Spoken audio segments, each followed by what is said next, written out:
Oi gente, aqui é Daniel, brasileiro, do Projeto Brasileiro. Hoje eu vou fazer um vídeo aí diferente, falando da minha casa, aqui um vídeo mais longo, explicando sobre como acabaram com a identidade do povo brasileiro, a verdadeira identidade do povo brasileiro.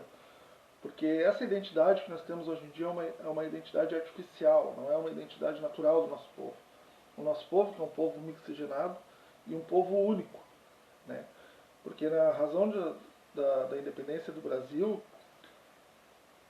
nós tínhamos um outro tipo de povo. O Brasil surgiu como um império, né? Um império que era feito de uma forma que só aqui existia. Depois foi copiado, que eles diziam que era um parlamentarismo às avessas e tal. Mas era uma forma única, né, que nós tínhamos, que deu muito certo no Brasil e depois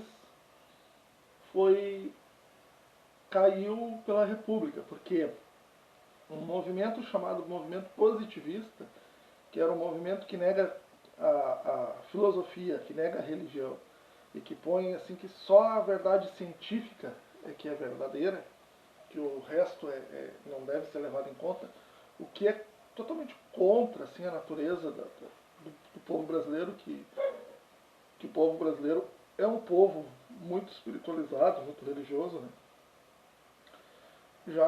Aí começou já a ficar diferente do que realmente é o povo brasileiro. E em 1930, Getúlio Vargas começa uma anomalia maior ainda, criando o tal do Ministério da Educação. Começa a tomar forma em 1934, né, e depois vai se transformando até virar o que hoje é o MEC, que é a legalização do ensino. Oferecendo ensino gratuito e laico para todos, né? Que tu é um direito que tu é obrigado, entendeu? Então é um direito assim que tu, como vários direitos estranhos que tem aqui, que tu é obrigado a ter.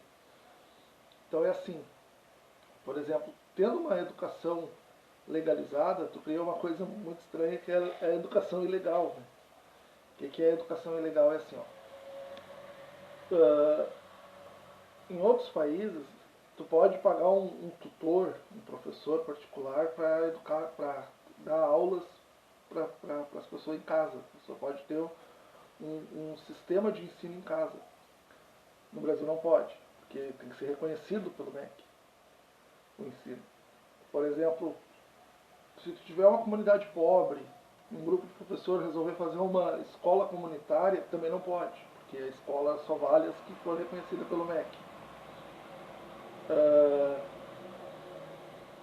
Se, se tu for professor e tu quiser dar aula para teu filho em casa, também não vale, porque só vale o curso reconhecido. Então, é assim, tu cria a escola ilegal, que é uma coisa muito estranha, entendeu?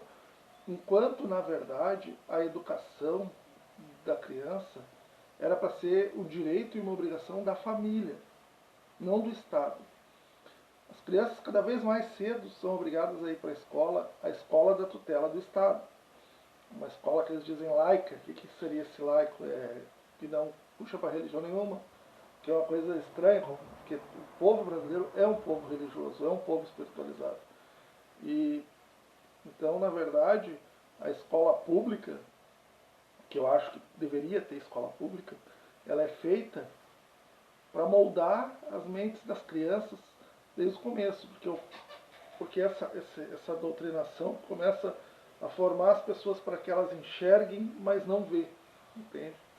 Tipo assim, o povo é doutrinado a enxergar muita coisa e não ver.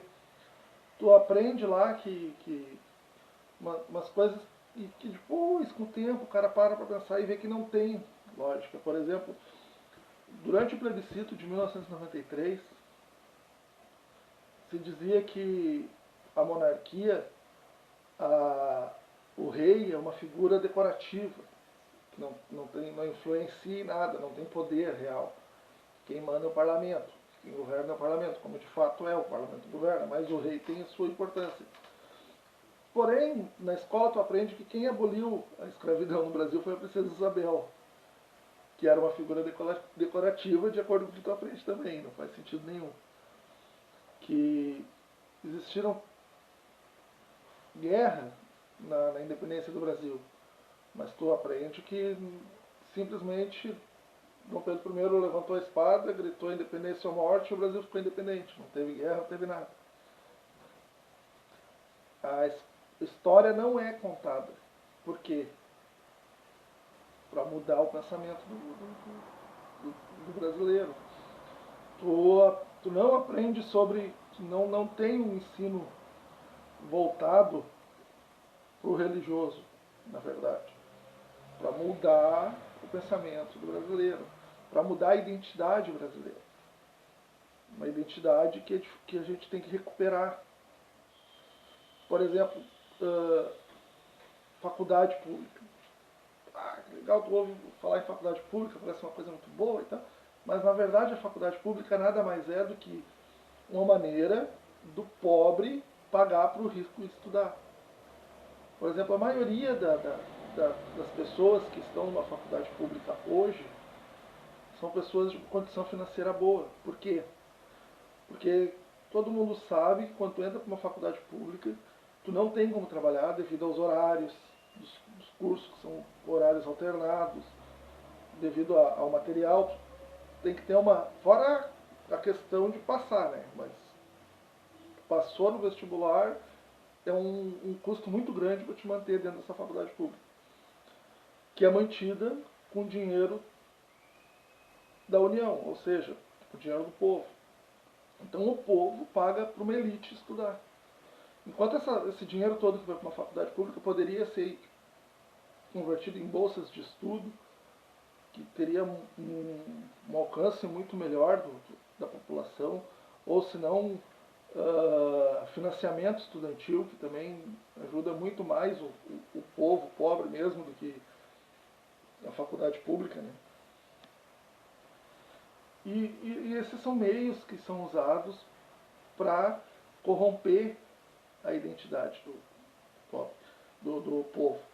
Por que tudo isso começou? Começou por uma coisa que é uma planta exótica. O que é uma planta exótica? A planta exótica é uma planta que não existia no local, né? E é levado para lá e se torna uma erva daninha. O que isso acontece? Isso aí acontece com um movimento chamado positivismo, que é do Augusto Comte, acho que é o nome, que veio para o Brasil, se infiltrou pelos quartéis lá e se tornou, no meio dos republicanos, que o positivismo é a parte que idealizou essa república brasileira, que é uma coisa esquisita de falar até. O que é? Por quê? Porque o positivismo, como eu já expliquei, né, ele nega a filosofia, ele nega a religião, e ele bota a ciência como um ponto. Então, nisso aí, o povo, quando tu aprende na escola lá, né, que lutou para separar a religião do Estado. É mentira, ninguém lutou para separar a religião nenhuma de Estado nenhum. Separar a religião do Estado é tirar a alma do corpo. Ninguém quer fazer isso. Né? Mas eles fazem entender que é isso que aconteceu, que existiu uma pressão do povo para que isso ocorresse e não existiu. Por quê? Porque assim, se não tem Deus no Estado, se não existe a religião no Estado, o Estado passa a ser a religião, o Estado passa a ser Deus. Então tu tem aí uma classe política que pode tudo, não tem limite nenhum, porque não tem uma religião regulando, não tem nada. Eles podem votar as leis que eles quiserem, fazer tudo, não existe nada para regular. Enquanto no antigo regime, era um regime católico, então existia o limite eram os 10 mandamentos. Então tu não pode fazer nada que vá contra os 10 mandamentos. Entende? E não é o que acontece hoje. Hoje não tem limite nenhum. Aí as pessoas falam às vezes, mas no Brasil nem todo mundo é católico. Tudo bem, mas o Brasil é católico. O povo não precisa ser totalmente católico, mas o Brasil em si é católico. Ele foi fundado dentro do catolicismo, né, e e é um país católico. Ele tem essa tradição, entende? A tradição, a tradição monarca e a tradição católica, que se tenta apagar através dessas doutrinações aí. E uma dessas doutrinações, que é a que eu falei hoje, né, que é da apagar a identidade do povo, apagar através da alteração da história, através da alteração dos costumes, a tentar tirar a vivência das pessoas da família o mais cedo possível, entendeu? Ridicularizar a religião, que é uma coisa que eles fazem muito, tentam ridicularizar as coisas importantes para o povo passar a ter vergonha numa coisa que eles deveriam ter orgulho. E é isso, né? Bom, hoje eu queria falar sobre isso, né? Se vocês concordam, comentam alguma coisa aí. Se não concordam, também comente, né? E dê uma ideia e fala. O projeto é esse, né? Para alterar alguma coisa tem que ter um diálogo, entendeu? Então é isso aí, um abração para todo mundo, Deus abençoe. Daniel, o brasileiro, no Projeto Brasileiro, está no YouTube, o Projeto Brasileiro está no Kawaii e o Projeto Brasileiro está no Instagram. É isso aí, um abraço para todo mundo.